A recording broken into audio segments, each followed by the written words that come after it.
They are the unseen engines driving our digital lives, working tirelessly behind the scenes to make everything function seamlessly. They power our smartphones, laptops, cars, and even our refrigerators. Without them, our modern conveniences would be impossible. We're talking about microchips, also known as integrated circuits or ICs. These tiny components are the heart of all electronic devices. These marvels of modern technology are essentially tiny silicon squares packed with billions of transistors. Each transistor is a microscopic switch that plays a crucial role in processing information. These transistors function like microscopic switches, turning electrical signals on and off. This binary action is the foundation of all digital computing. This simple action, repeated billions of times per second, allows microchips to perform complex calculations and control the devices we rely on every day. From running applications to managing data, microchips are indispensable. But have you ever wondered how these intricate circuits are made? The creation of microchips is a fascinating blend of science and art. The process of transforming a raw silicon wafer into a functioning microchip is a mind-boggling journey of precision engineering and technological marvel.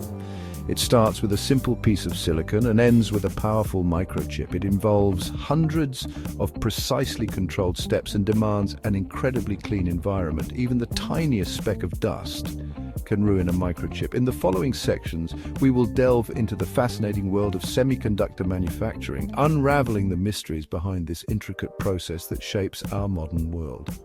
Stay tuned as we explore the steps and technologies that make it all possible. Before we dive into the manufacturing process, let's understand the fundamental building blocks of a microchip: transistors. These tiny components are the heart and soul of modern electronics, enabling everything from your smartphone to the most advanced supercomputers. Imagine a tiny gate that can be opened or closed to control the flow of water. This simple analogy helps us grasp the basic function of a transistor. A transistor works in a similar way, but instead of water, it controls the flow of electricity. This control is crucial for the operation of electronic devices. Each transistor consists of 3 terminals: the source, the gate, and the drain. These terminals play specific roles in the transistor's operation. The source is like the input, the drain is the output, and the gate controls the flow between them. This setup allows for precise control over electrical signals. By applying a voltage to the gate, we can switch the transistor on or off, allowing electricity to flow or blocking it. This switching capability is what makes transistors so versatile. Billions of these microscopic transistors are etched onto a silicon wafer, interconnected in complex patterns to form the intricate circuits of a microchip. This process is done in highly controlled cleanroom environments to ensure precision.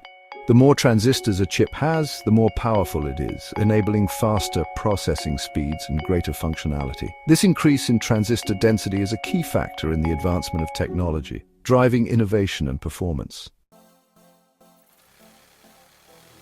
The process of creating a microchip is often compared to baking a cake, but instead of flour, sugar, and eggs, we use silicon, metals, and gases.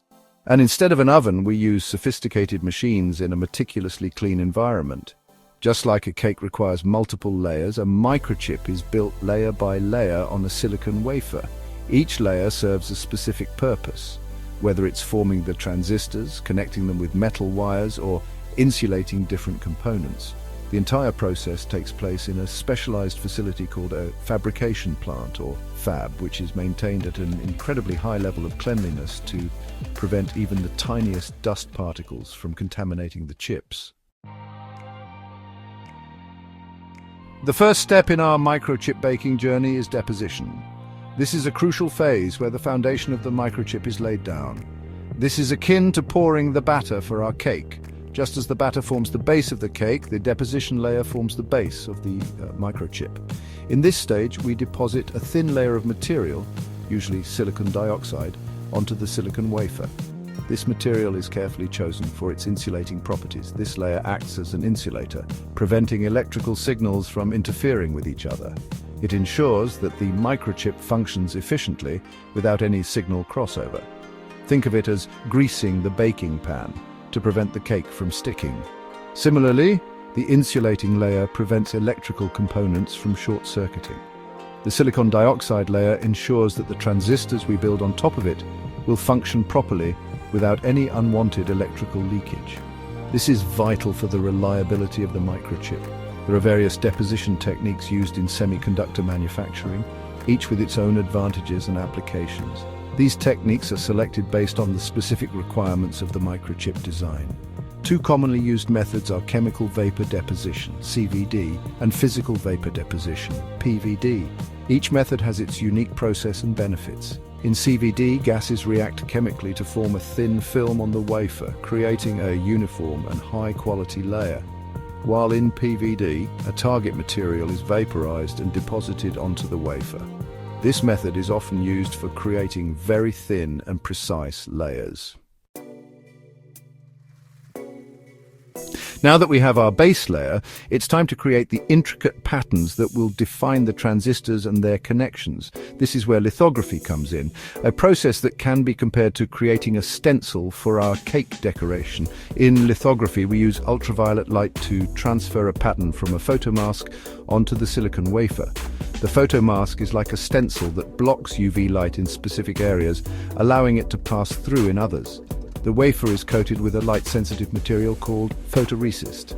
When UV light shines through the photomask, it exposes the photoresist in the desired pattern. The exposed areas become soluble in a developer solution, while the unexposed areas remain intact. This creates a pattern on the wafer that will guide the subsequent etching process. Section 6. Developing the blueprint, etching and metallization. With the pattern defined by lithography, we can now selectively remove material from the wafer to create the desired features. This step is called etching, and it's like carving out the shape of our cake decoration using the stencil we created earlier.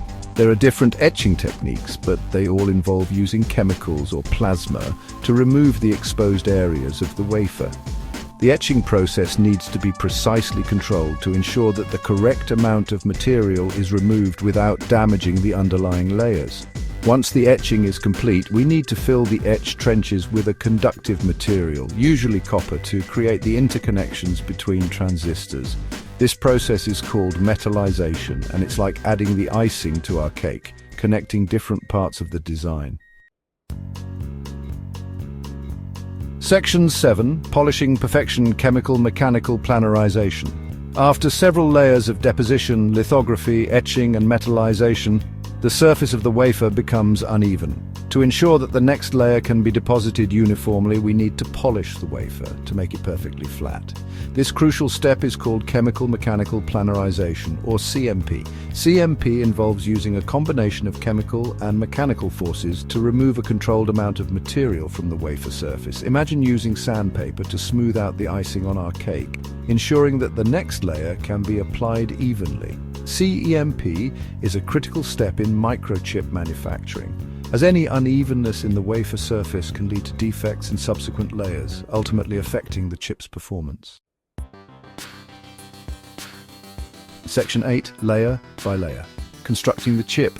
The process of deposition, lithography, etching, metallization and CMP is repeated multiple times, with each cycle adding a new layer to the chip. Each layer has a specific function and contributes to the overall complexity of the final product. For instance, some layers form the transistors, while others create the interconnections between them. Insulating layers prevent electrical signals from interfering with each other, and metal layers provide power and ground connections. The number of layers in a modern microchip can range from a few dozen to over 100, depending on the chip's complexity. The more layers a chip has, the more transistors it can accommodate, leading to greater processing power and functionality. Section 9. From wafers to wonders testing and beyond. Once all the layers have been deposited and patterned, the wafer undergoes a series of rigorous tests to ensure that the chips meet the required specifications. This includes testing for electrical functionality, performance, and reliability. The chips are then separated from the wafer, a process called dicing, and packaged individually. The packaging protects the delicate chip from damage and provides electrical connections to the outside world. The finished microchips are then shipped to electronics manufacturers, where they are integrated into various devices from smartphones and laptops to cars and airplanes. And that's how the intricate journey of microchip manufacturing culminates in the powerful devices we use every day.